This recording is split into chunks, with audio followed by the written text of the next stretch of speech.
Assalamualaikum warahmatullahi wabarakatuh. Berjumpa kembali bersama Ibu. Kali ini dalam pelajaran ekonomi kelas 11. Apa kabar anak-anakku sekalian yang Ibu sayangi? Ibu harapkan kalian dalam keadaan sehat walafiat ya. Dan semoga kita senantiasa selalu dalam lindungan Allah Subhanahu wa taala. Amin amin ya rabbal alamin. Dalam pertemuan pembelajaran kita kali ini kita akan membahas materi tentang perdagangan internasional, lanjutan dari materi kerjasama internasional yang sudah kalian pelajarin minggu yang lalu. Apa sih itu perdagangan internasional? Mungkin dalam hati kalian bertanya-tanya. Kalau mau tahu, penasaran, simak ya penjelasan dari Ibu ini. Tapi sebelum itu kita mulai pembelajaran. Kita ucapkan dulu basmalah. Bismillahirrahmanirrahim.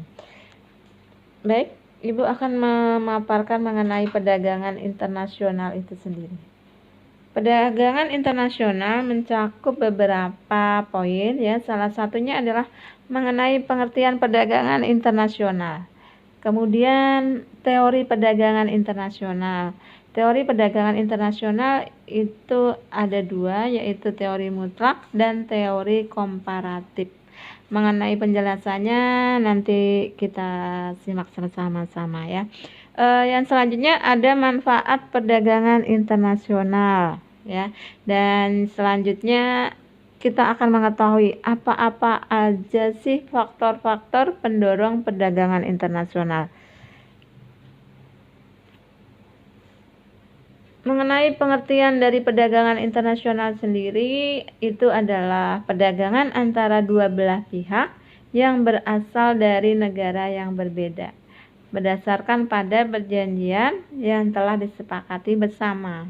Pihak yang melakukan perdagangan ini dapat berupa individu, kemudian perusahaan, atau pemerintah. Selanjutnya ada teori perdagangan internasional. Nah, ini ada dua ya. Teori yang pertama adalah teori keunggulan mutlak.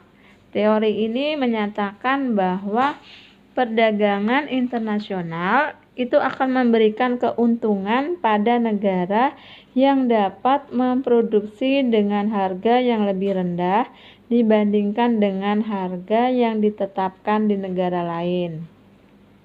Contoh misalnya dua negara, misalnya Indonesia dengan Belanda. Indonesia dan Belanda memproduksi dua macam barang, yaitu misalnya kain dan TV, dengan tenaga kerja yang merupakan satu-satunya input untuk memproduksi kedua jenis barang tersebut.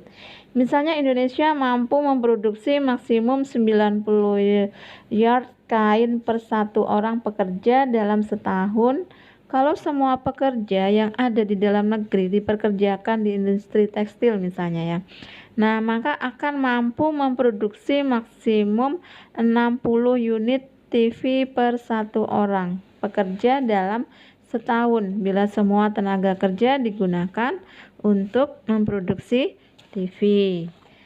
Nah, rasio ini akan menunjukkan bahwa Indonesia lebih baik dalam memproduksi kain daripada TV. Begitu juga dengan Belanda. Seandainya Belanda hanya mampu memproduksi sebanyak 50 yard kain dan 100 unit televisi per satu orang pekerja dalam setahun. Berarti ini rasio menunjukkan bahwa Belanda lebih baik dalam memproduksi TV daripada kain. Karena harga jual TV di Indonesia itu lebih tinggi. Karena apa? Karena diproduksinya lebih lama, sehingga memerlukan biaya produksi yang lebih tinggi daripada kain. Sedangkan di Belanda sendiri kain itu lebih mahal daripada TV. Karena apa? Karena biaya produksi kain itu lebih besar daripada TV. Kemudian teori keunggulan komparatif ya. Teori keunggulan komparatif itu suatu negara tidak memiliki keunggulan mutlak dalam memproduksi barang. Negara tersebut dapat melakukan perdagangan internasional pada barang yang paling produktif dan efisien untuk diproduksi. Ibu ambil contoh aja berdasarkan efisiensi tenaga kerja ya. Misalnya di Indonesia untuk memproduksi satu kemeja, itu seorang pekerja hanya membutuhkan 1 hari kerja. Kemudian untuk memproduksi satu pasang sepatu itu diperlukan waktu 2 hari kerja. Sedangkan di Filipina misalnya untuk memproduksi satu kemeja dan satu pasang sepatu itu diperlukan masing-masing 4 atau 3 hari kerja.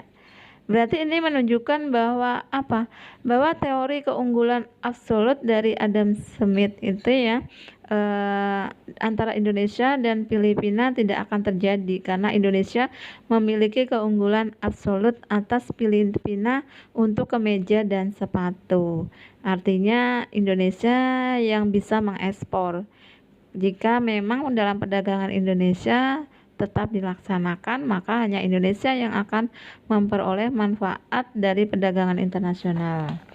Oke, Ibu lanjutkan lagi mengenai bentuk perdagangan internasional. Itu ada 3 ya. Yang pertama adalah perdagangan bilateral. Perdagangan bilateral adalah perdagangan yang dilakukan antar 2 negara. Contohnya tadi ya seperti Indonesia dengan Filipina. Kemudian perdagangan regional. Perdagangan regional adalah perdagangan yang dilakukan oleh negara-negara yang berada pada lingkup kawasan tertentu, misalnya ASEAN ya. ASEAN itu salah satu bentuk kerjasama ya. Karena memang berada dalam satu kawasan Asia. Kemudian ada juga negara Uni Eropa. Yang ketiga adalah perdagangan multilateral. Perdagangan multilateral itu sendiri adalah perdagangan antar negara tanpa dibatasi kawasan tertentu.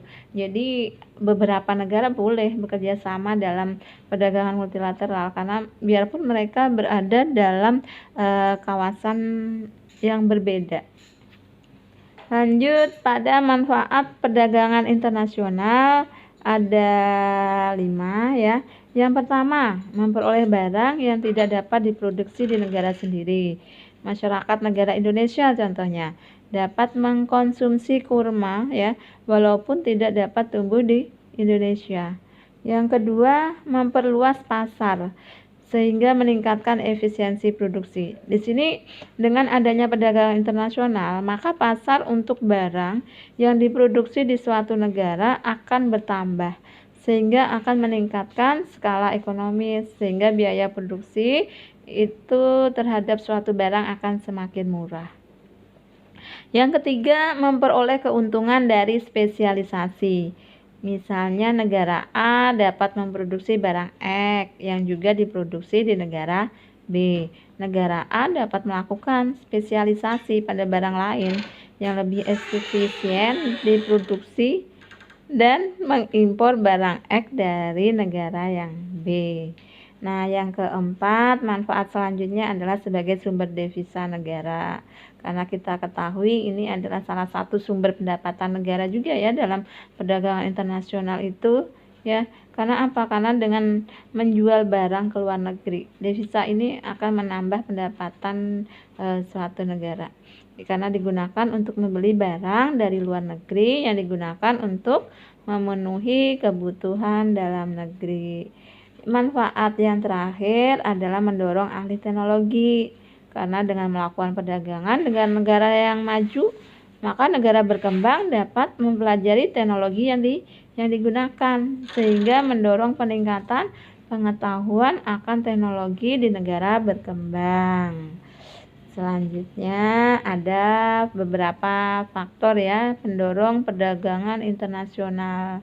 Yang pertama adalah ketersediaan sumber daya alam. Karena kita ketahui tidak semua negara memiliki sumber daya yang sama. Setiap negara mempunyai sumber daya alam yang berbeda karena tergantung dari segi geografisnya. Ya, misalnya aja penghasil rempah-rempah ya, tidak semua negara bisa menghasilkan rempah-rempah dan tidak semua negara merupakan penghasil bahan tambang. Faktor pendorong selanjutnya adalah perbedaan faktor produksi. Meskipun memiliki sumber daya melimpah ya, tidak semua negara memiliki modal karena modal ini adalah hal yang utama yang penting dalam suatu perdagangan. Begitu juga dengan pengetahuan untuk mengolah sumber daya alam tersebut. Yang faktor ketiga dibutuhkan untuk memenuhi kebutuhan dalam negeri. Tidak semua kebutuhan dalam negeri itu dapat dipenuhi ya dengan produksi dalam negeri. Selanjutnya, memperoleh keuntungan dari perdagangan antar negara. Nah, keuntungan yang diperoleh itu meningkat karena semakin besarnya pangsa pasar dari barang yang diproduksi. Faktor selanjutnya adalah keinginan untuk memperluas pasar, di mana perluasan pasar diperlukan untuk mencapai skala ekonomis dalam berproduksinya.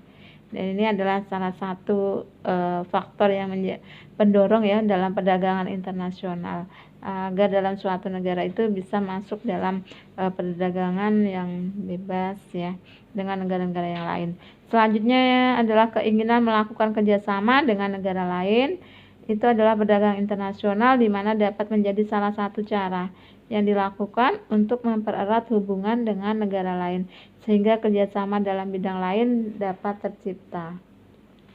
Demikian penjelasan yang dapat Ibu sampaikan mengenai materi perdagangan internasional. Semoga apa yang sudah Ibu sampaikan bisa bermanfaat dan bisa kalian pelajarin di rumah. Ibu cukupkan sampai di sini. Wassalamualaikum warahmatullahi wabarakatuh.